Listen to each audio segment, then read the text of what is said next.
Othon Friese describes the point of Fauvism as to render the equivalent of sunlight by means of a technique based on color orchestration, by emotional transpositions whose truths and theories were built up in the course of enthusiastic research work. Some main characteristics about Fauvism works were that they had large, wild, and almost messy brushstrokes throughout all of the paintings. There were many pops of bright colors, and the colors weren't always realistic. One of the famous founding Fauvists, Matisse, describes his art as, "When I put a green, it is not grass. When I put a blue, it is not the sky." Fauvism enabled me to test out my resources. My idea was to place blue, red, and green side by side and assemble them in an expressive, constructive way. It was the outcome of an inner compulsion growing more and more insistent, of a deliberate decision. Post-Impressionism was one art movement that influenced Fauvism. Fauvism itself was more of a transitional movement into Cubism, but it still had a revolutionary effect during the 20th century. Fauvist painters had no true agenda other than just to paint. This is one of the reasons that the Fauvist era helped Paris begin to be referred to as a center of art again. For Matisse, Fauvism was nothing more nor less than just freely varied experimentation, as with color and line. Not everyone in Paris was a very big fan of this art movement, apart from the town of Château. This is because Fauvism was a very radical movement and was seen as a scandal. Louis Vauxelles was the art critic who gave Fauvists their name. Louis Vauxelles called them les fauves, which means wild beasts, and he meant it as an insult, but the Fauvists embraced it and made it their own. Fauvism was more popular in other countries than it was in France. Some of these countries were Russia, Germany, and the US. The majority of Fauvist paintings were bought from people in Russia. Matisse, Derain, and Vollaminic were the three main founders of Fauvism, along with Paul Gauguin, who was one artist who helped to influence the Fauvists.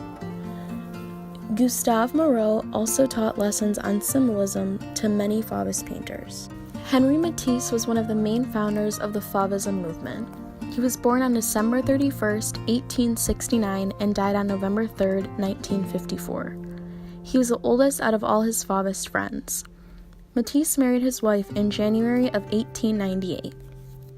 Matisse suffered from appendicitis in 1890, and during his recovery is when he began to paint. He began painting with a set of art supplies that his mom bought him.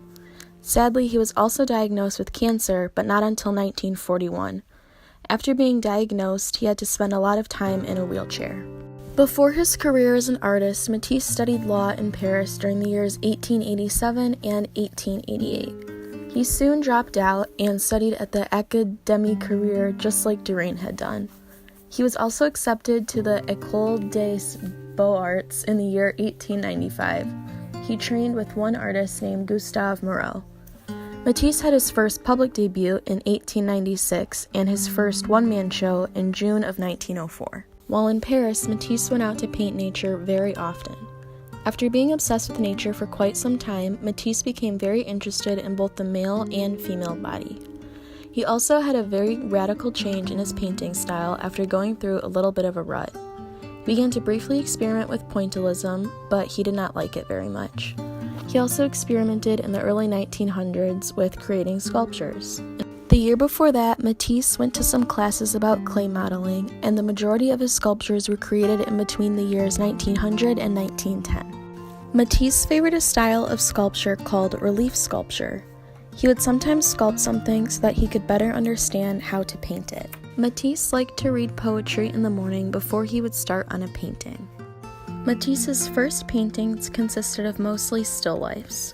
One of Matisse's early paintings was called Still Life with Oranges. He has multiple paintings of oranges just like this. Because Matisse's favorite subjects to draw and sketch are mostly women reading was a very popular thing to see in Matisse's works.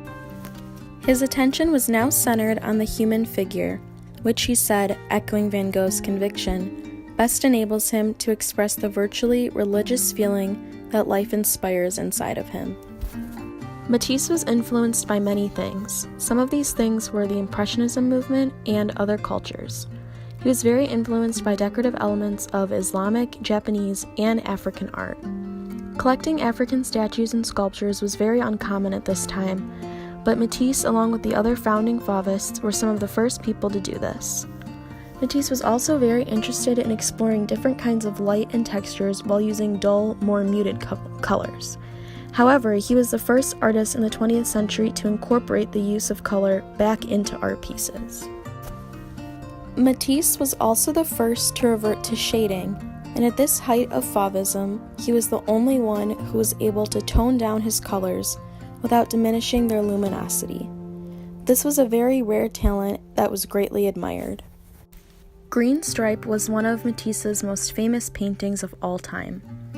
Throughout his lifetime, Matisse created over 800 lithographs, and Large Red Interior was his last big art piece before his death. André Derain was born on June 10, 1880, in the town of Château. In 1898 and 1899, Derain studied painting at the Académie Carrère in Paris. Shortly after this, Derain had to join the army and did not return home until the fall of 1904. Derain was really influenced by his multiple visits to Collioure. André Derain sought to find art that didn't need a context to be valued. During this search, Derain played a very key role in developing Cubism, along with Picasso and Breguet. During this time, Derain also experimented with Post-Impressionism in the year 1908. André Derain's paintings resembled Van Gogh's and Claude Monet's works. Derain says he used color as a mean of expressing his emotion and not as a transcription of nature. This means that he uses color in not always accurate ways. For instance, he could paint a tree purple and see nothing wrong with it. He was a fan of using lighter colors, and his paintings were softer than some of his Fauvist friends. One set of Derain's artwork consisted of multiple different paintings of landscapes in London. During his travels to London is when he began using new styles of painting. André Derain met another one of the founding Fauvists named Maurice de Valaminic on a train, and they became very fast friends. They became such good friends that eventually they rented an art studio together. Valaminic and Derain's art studio was 10 francs a month to rent. Derain, Valaminic, and Matisse all met in the year 1900. However, Matisse and Valaminic were on complete opposite sides of the Fauvism spectrum, and their opinions on the art movement differed greatly. Valaminic moved to Château when he was only 16 years old in the year 1892. Maurice de Valaminic would sometimes spend hours painting outside with his easel, but throughout his lifetime, he was never a big fan of visiting any art museums unless they had his own work in them. Valaminic painted in a very aggressive style. His Fauve period palette consisted of primary colors and later became more subdued and monochromatic under the influence of Cézanne. Another big influence in Valaminic's painting style was Van Gogh. However, Valaminic really did not like the pointillist style. Sadly, there are only remains of Valaminic's artwork from after 1990, and none from before that year.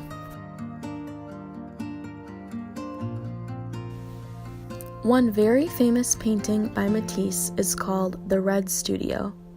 This piece was groundbreaking and accomplished multiple things through an artist's perspective.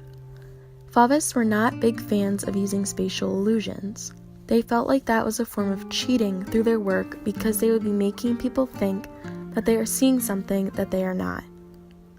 Matisse was able to reduce the use of spatial illusions in multiple different ways in his Red Studio piece. Obviously, from the title, the Red Studio incorporated multiple shades and hues of the color red. Red is not known to be a harsh color, but it is a very aggressive and powerful color.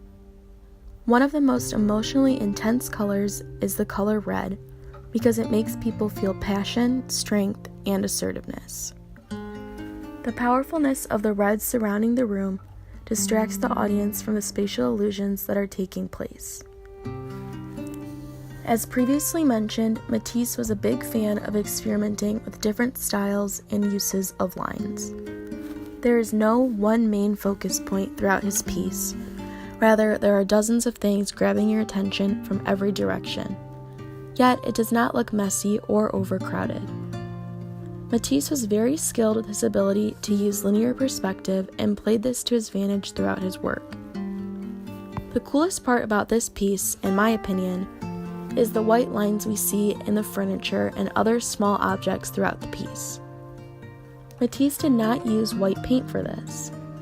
These white lines are actually the canvas itself coming through into the red.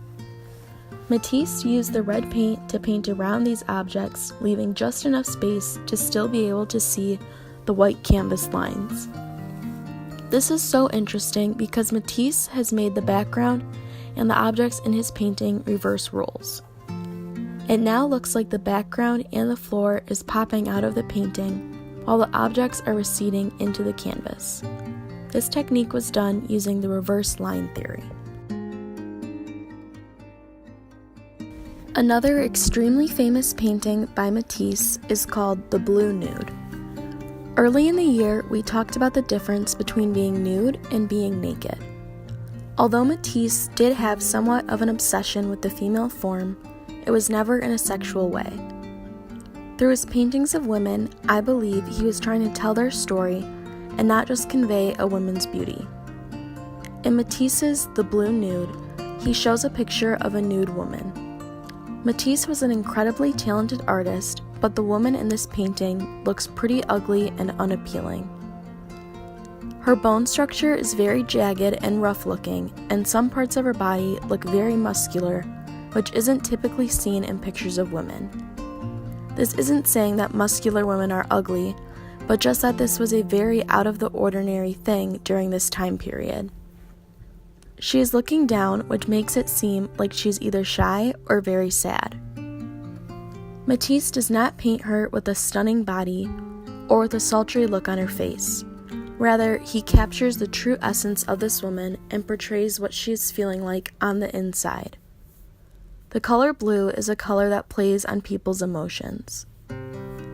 In paintings, the color blue typically represents something sad, and I think that the blue nude holds true to that assumption. Blue can also make a lot of people feel calm and tranquil and represents wisdom. Although blue is a typically calm color, the painting itself seems rather harsh. The brush strokes look rough, and through the use of shading, we can see different dark patches covering her body. This is really interesting to me because usually paintings of women make their skin look airbrushed and extremely smooth. I like the fact that Matisse used a messier technique for this painting and didn't worry about making the woman look perfect by any means. A very famous painting by Andre Derain is called The Dance. He painted this revolutionary painting during the years 1905 and 1906. Immediately upon looking at the painting, we can see how distorted the people in it are. He used some unrealistic colors to shade in their bodies and also used a variety of different brush strokes. Different aspects of the figures were exaggerated and more attention-grabbing than others. The bird in the background is the coolest part of the painting in my opinion. The feathers look realistic, but at the same time, they still look distorted, but in a really appealing way. The trees have a variety of different twists and swirls, but they are not so distorted that we can't tell what they are. That is one thing that really intrigues me about Derain's work. He seems to distort his figures more than his Fauvist friends do, but the audience is still able to easily identify the objects and figures in his paintings. In the dance, he used very muted colors and very dull colors. However, the piece does not look boring at all because of the lack of bright colors and is still very eye-catching to the majority of people who look at it. Andre Derain was a big fan of African art and sculptures. This can be seen through this piece given the African style of painting. The background is very exotic and attention-grabbing. Mountains at Collier was another one of Derain's famous paintings. As mentioned before, he spent many summers there, and the town itself was a huge inspiration for him and for his art. Just like his painting, The Dance, Derain distorts his figures, but not to the point of non-recognition. He still uses muted colors, but he uses some with more of a pop and with more vibrancy. The painting looks aggressive and in your face, like it is jumping out at you. His brushstrokes look short and very thick, which is consistent to his go-to style of painting. Unsurprisingly, this painting can be seen in the National Gallery of Art in Washington, D.C. This painting kind of resembles The Starry Night by Vincent van Gogh. The swirls and abstractness in the two paintings is strikingly similar. Van Gogh was one of Derain's biggest inspirations and art influencers. In contrast with Van Gogh's painting, Derain's work displays less emotion with his color choice and doesn't seem as soft as Starry Night. Derain loved Collier, and I think he accurately captured the beauty of it in his own unique style the way he saw it to be. Because of the detailing in the background, the audience's eyes are naturally drawn upwards. This allows us to take in all of the painting at once. There are little to no spatial illusion elements used, which is consistent with the rest of the Fauvists' opinions on spatial illusions. At the Bar was a very famous but controversial painting done by Maurice de Villamnic. Villamnic's style of painting differed the most from all of the other Fauvist artists at the time. His paintings were still slightly distorted and unrealistic, like his friends' paintings, but they were less colorful and less abstract. Villamnic preferred to try and stick to the three primary colors, red, blue, and yellow, as much as he could. Also, unlike his friends, Villamnic liked to express his political views or opinions on current issues through some of his paintings.